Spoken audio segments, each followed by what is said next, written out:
Alors aujourd'hui, on découvre ensemble Albatros Lévis, un très bel organisme. Je vous en dis pas plus parce qu'on a plusieurs personnes qui vont nous en parler.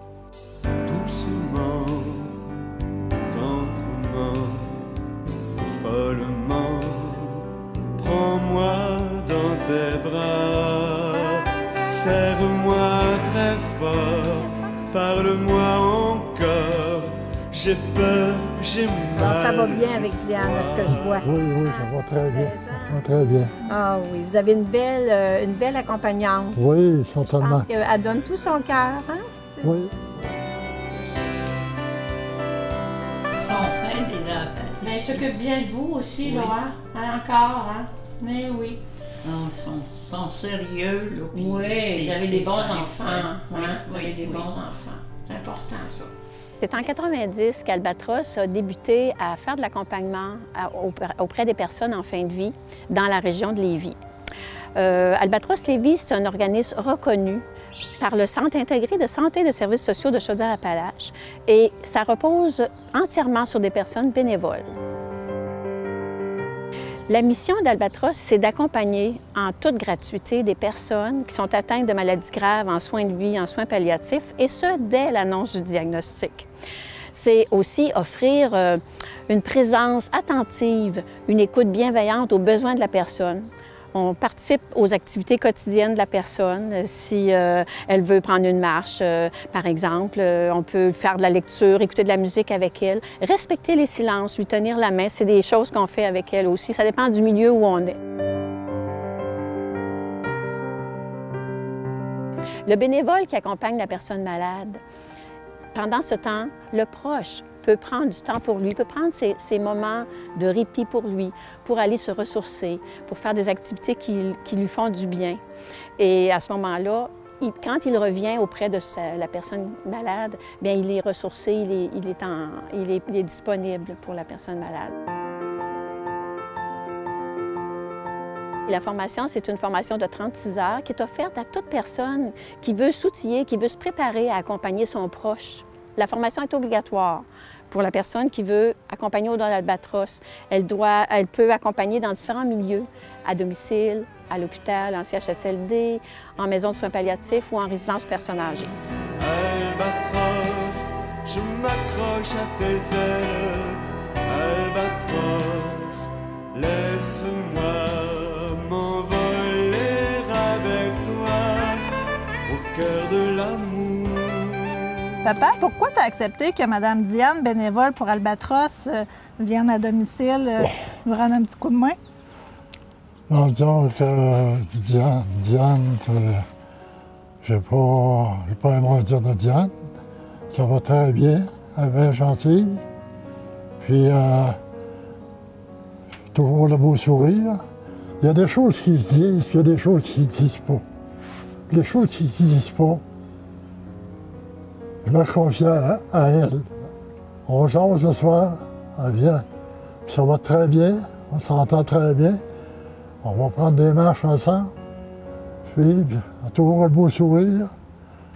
C'est déjà quelque chose pour moi, ça. On a fait appel pour ma mère une première fois pour Albatros et nous avons tellement adoré le système et un lien s'est créé que maintenant, c'est papa qui a besoin d'Albatros. Ce qui nous apporte, c'est qu'on se sent en sécurité, on sait que notre père, de telle heure à telle heure, est avec Diane, puis on a une bonne communication avec Diane, il y a un lien qui s'est créé, puis les bénéfices, c'est un peu ça, c'est qu'on peut libérer les épaules pour le soutien que ça nous donne. Pour devenir accompagnant pour Albatros Lévis, il s'agit de suivre la formation, de passer une entrevue de sélection et puis de démontrer que la personne elle a les capacités pour accompagner, puis qu'elle a de l'intérêt pour le faire. Puis elle doit consentir à faire vérifier ses antécédents judiciaires, respecter le code d'éthique d'Albatros. J'ai connu Albatros Lévis par des annonces dans le journal.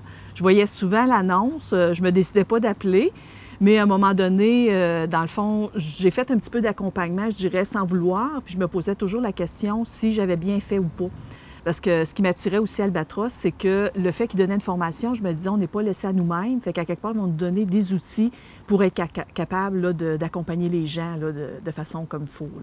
Puis, exemple, si on avait besoin ou des questions rencontraient des problématiques, bien, on sait qu'on peut référer à des personnes qui peuvent nous répondre là, et nous guider dans notre accompagnement. J'ai toujours été à l'aise dans les accompagnements que j'ai eus. Par contre, si ça m'arrivait que je ne sois pas à l'aise ou même que la personne que j'accompagne ne soit pas à l'aise non plus, il y a la possibilité avec Albatros, dans le fond, de référer une autre personne. Fait qu'il y a toujours moyen de trouver quelqu'un qui va vraiment être compatible avec la personne là, qui a besoin d'aide. Puis votre chat, est-ce qu'il est de bonne humeur, votre chat? Hein? Votre beau minou? Il est de bonne humeur? Hein? Hein? Il est-tu content que je vienne là? Oui, des fois, il est pas content. Des fois, il est pas content. Regarde, là, il a compté. Ah, il ronronne! J'ai accompagné à l'hôpital, à l'Hôtel du Lévis, et j'avais accompagné un monsieur qui, plusieurs semaines. Et au bout de plusieurs semaines, il m'avait parlé de sa vie, de ses enfants, de toutes ses épreuves et tout ça. Et la dernière fois que je l'ai rencontré, il m'a dit « Lise, je pars en paix.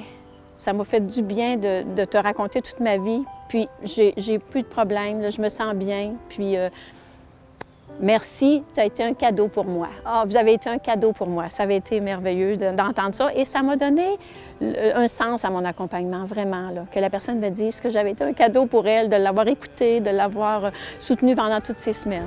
Doucement, tendrement, follement, quelqu'un m'attend là-bas. Je le vois déjà, qui me tend les bras, de tout mon cœur j'y crois. Alors j'invite les personnes qui ont le goût de s'impliquer, de s'engager en accompagnement auprès des personnes en fin de vie, de suivre la formation. Aux personnes aussi qui ont le goût d'être, qui ont besoin d'être outillées, de se préparer à accompagner un proche eux-mêmes, de suivre la formation. Aux personnes qui ont un proche, un ami, un voisin qui est en fin de vie ou qui a une maladie grave, de l'informer que c'est possible qu'il y ait un accompagnant pour lui. Et puis aux professionnels de la santé, de référer Albatros également, aux personnes qui reçoivent un diagnostic grave pour qu'elles puissent bénéficier d'un accompagnement, pour qu'elle puisse avoir du soutien pour ses proches pour éviter l'épuisement. Le commentaire qu'on entend de la personne qui est accompagnée en fin de vie, c'est souvent « j'aurais dû appeler avant ».